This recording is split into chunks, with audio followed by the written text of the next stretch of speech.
हिंदी भाषा का परिचय और व्याकरण। दोस्तों देखिए, भाषा क्या होती है। देखो, भाषा बनी हुई है भाष धातु से। ठीक है, अब धातु क्या होता है, धातु मूल भाषा संस्कृत को बोलते हैं।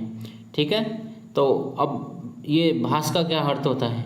भाष का अर्थ होता है विचार प्रकट करना। क्या होता है दोस्तों, भाष का अर्थ विचार प्रकट करना। अब आप कहेंगे कि विचार क्या होता है। ठीक है, विचार होता है मन की ध्वन्यात्मक इकाई। ठीक है, जिसे हम सोचते हैं, बोलते नहीं हैं। ठीक है, जो मन में हम सोचते हैं उसे बोलते नहीं हैं, केवल मन में सोचते हैं। ठीक है, तो मन की ध्वन्यात्मक इकाई क्या होती है, जिसमें ध्वनि नहीं होती, विचार। ठीक है, अब भाषा की परिभाषा देख लेते हैं। बहुत सरल मैं आपको समझा देता हूँ। विचारों के आदान प्रदान का माध्यम, यानी कि भाषा विचारों के आदान प्रदान का माध्यम है। आगे देखते हैं भाषा की विशेषताएं। भाषा की विशेषताएं देखिए दोस्तों, भाषा अर्जित की जाती है, न कि जन्मजात नहीं होती। ठीक है, भाषा कोई भी जन्म से सीख कर नहीं आता है। ठीक है, अर्जित की जाती है भाषा। ठीक है, तो ये पहली विशेषता हो गई, भाषा अर्जित होती है, जन्मजात नहीं। ठीक है, अगला देखते हैं सामाजिक प्रक्रिया, यानी कि हम समाज में रहकर जो चीज़ सीखते हैं वह सामाजिक प्रक्रिया होती है। भाषा दोस्तों परिवर्तनशील होती है और भाषा का कोई अंतिम स्वरूप नहीं होता, यानी कि भाषा बदलती रहती है। ठीक है, समय समय पर। और भाषा अनुकरण द्वारा सीखी जाती है, यानी कि अनुकरण क्या होता है, के जैसा, एक दूसरे को देखकर। ठीक है, के जैसा अनुकरण द्वारा सीखी जाती है, यानी कि उस दूसरे को देखकर भाषा को सीखते हैं हम। देखो दोस्तों, प्रत्येक भाषा की अलग अलग लिपि और अलग अलग व्याकरण होता है। ठीक है, तो सभी भाषाएं एक दूसरे से भिन्न हैं। इसका मानक रूप होता है, यानी कि भाषा का मानक रूप होता है। जैसे हिंदी वर्णमाला है, इंग्लिश वर्णमाला है, तो यह मानक रूप हो गया उसका। आगे देखते हैं भाषा को सीखने के लिए आवश्यक तत्व। भाषा को सीखने के लिए जिज्ञासा होनी चाहिए। पहले तो आप भाषा को ही नहीं, आप किसी भी चीज़ को सीखेंगे उसके लिए आपको जिज्ञासा होनी चाहिए, यानी कि मन से आप अंदर से इच्छुक होने चाहिए। ठीक है, किसी भी चीज़ को सीखने के लिए आप इच्छुक होंगे। और दूसरा अनुकरण, यानी कि एक दूसरे को सीख कर भाषा को सीखा जा सकता है। और तीसरा है अभ्यास कर कर। ठीक है, ये भाषा पर ही नहीं, आप किसी भी चीज़ को सीखेंगे तो ये तीनों चीज़ आपके अंदर होनी चाहिए। आगे देखते हैं भाषा को सीखने का क्रम। देखो दोस्तों, सबसे पहले बच्चा जब होता है तो वह सुनना सीखता है। ठीक है, उसके बाद बोलना सीखता है, उसके बाद वह पढ़ना सीखता है और उसके बाद लिखना सीखता है। ठीक है, बहुत से दोस्त इसमें कन्फ्यूजन हो जाते हैं कि पहले लिखना सीखता है या पढ़ना सीखता है, तो यह बिल्कुल सही है। पहला सुनना सीखता है, उसके बाद बोलना, उसके बाद पढ़ना, उसके बाद लिखना। ठीक है, अगर आपकी परीक्षा में आ जाए क्वेश्चन तो आप सबसे पहले सुनना, बोलना, पढ़ना और लिखना लगा के आएंगे। ठीक है, आगे देखते हैं। अब भाषा के प्रकार देख लेते हैं। भाषा के प्रकार होते हैं 3: मौखिक भाषा, लिखित भाषा, सांकेतिक भाषा। ठीक है, अब जैसे मौखिक आप सभी समझते हैं, बोलचाल की भाषा, लिखित लिखकर, और तीसरी सांकेतिक भाषा। अब देखिए, मैं आपको एक उदाहरण से समझाता हूँ। गाड़ी का हॉर्न किस प्रकार की भाषा है, मौखिक या सांकेतिक?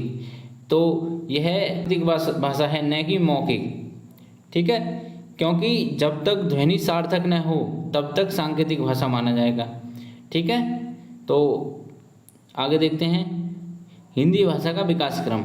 हिंदी भाषा का विकास कैसे कैसे हुआ है? तो हिंदी भाषा का विकास हुआ मूल भाषा संस्कृत से। ठीक है, सभी भाषाओं की जननी संस्कृत है। ठीक है, अब संस्कृत के 2 रूप थे, एक वैदिक संस्कृत, एक लौकिक संस्कृत। वैदिक संस्कृत जिसमें वेद, उपनिषद आदि, पुराण आदि लिखे गए हैं, तो ये वैदिक संस्कृत है। ये पढ़ने में बहुत कठिन होती है। ठीक है, यानी कि यह वैदिक संस्कृत लौकिक संस्कृत की अपेक्षा हार्ड थी। ठीक है, उसके बाद लौकिक संस्कृत। तो लौकिक संस्कृत जिसमें महाभारत, रामायण, ठीक है, जन की भाषा। लौकिक का मतलब है जन की भाषा। ठीक है, तो लौकिक संस्कृत। तो अब आगे चल के लौकिक संस्कृत से पाली बनी, पाली से प्राकृत, प्राकृत से अपभ्रंश, और अपभ्रंश में ही सोर्स यानी अपभ्रंश है ये, ठीक है। सोर्स यानी अपभ्रंश से बनी है पश्चिमी हिंदी, उसके बाद खड़ी बोली हिंदी। तो यही क्रम है, आप इसे ध्यान से नोट कर लें अपनी किसी कॉपी में, ठीक है। हिंदी भाषा का क्रम है संस्कृत, संस्कृत से लौकिक संस्कृत, उसके बाद पाली, प्राकृत, अपभ्रंश, सोर्स यानी अपभ्रंश, पश्चिमी हिंदी और खड़ी बोली हिंदी। आगे देखते हैं भाषा का स्वरूप। तो भाषा अनेक प्रकार की होती है, भाषा बोली होती है, भाषा तो भाषा ही है, ठीक है। राजभाषा, राष्ट्रभाषा और एक होती है उपभाषा, ठीक है। आगे देखते हैं व्याकरण। व्याकरण देख लेते हैं। व्याकरण शब्द जो बना है बी प्लस आ प्लस करण, ठीक है, शब्द से मिलकर बना है, जिसका शाब्दिक अर्थ होता है भली भांति समझना। अब किसे समझेंगे, किसी समझकर क्या लिखेंगे आप, पुस्तक, विधा, कृति, ठीक है, संस्करण, ये संस्करण, रचना, ग्रंथ, ठीक है। तो आप इन्हें समझने और लिखने के लिए आपको व्याकरण आना चाहिए, ठीक। सीख व्याकरण को कैसे, व्याकरण सीखने से क्या होगा, आपको शुद्ध बोलना सीखेंगे, आप शुद्ध लिखना सीखेंगे, शुद्ध प्रयोग सीखेंगे भाषा का, ठीक है। व्याकरण के अंग यानी भाषा के अंग, भाषा के अंग कितने हैं, 3, वर्ण, शब्द और वाक्य, ठीक है। तो भाषा की सबसे छोटी इकाई क्या होती है, वर्ण, ठीक है, और उसके बाद शब्द, शब्द के बाद वाक्य, ठीक है। हिंदी किस परिवार की भाषा है, ये क्वेश्चन आ जाता है, हिंदी किस परिवार की भाषा है, तो हिंदी भारोपीय परिवार की भाषा है, ठीक है, भारोपीय परिवार की भाषा है। आपसे कभी भी पूछ ले हिंदी किस परिवार की भाषा है, हिंदी भारोपीय परिवार की भाषा है। हिंदी की लिपि क्या है, हिंदी देवनागरी लिपि है, हिंदी की लिपि देवनागरी है। अब लिपि क्या होती है, इसकी सहायता से ध्वनि चिन्हों को लिखित रूप प्रदान किया जाता है। लिपि की सहायता से ध्वनि चिन्हों को, जो हम बोलते हैं उनको लिखकर, ठीक है, जो भी मनुष्य ध्वनि बोलता है उनको लिखकर लिखित रूप में जो मतलब प्रदान किया जाता है, लिखित रूप जो प्रदान किया जाता है उसे लिपि कहते हैं, ठीक है। अब मैं आपसे एक क्वेश्चन पूछता हूँ, हिंदी शब्द किस भाषा का शब्द है, ठीक है, आप गूगल करना, ठीक है। वैसे मैं बता देता हूँ ये फारसी भाषा का शब्द है, ठीक है, हिंदी शब्द फारसी भाषा का शब्द है, ठीक। वीडियो को पूरा देखने के लिए धन्यवाद दोस्तों, और वीडियो देखने के लिए चैनल को सब्सक्राइब कर लें। अपना सहयोग बनाए रखें, आपके सहयोग की हमें ज़रूरत है।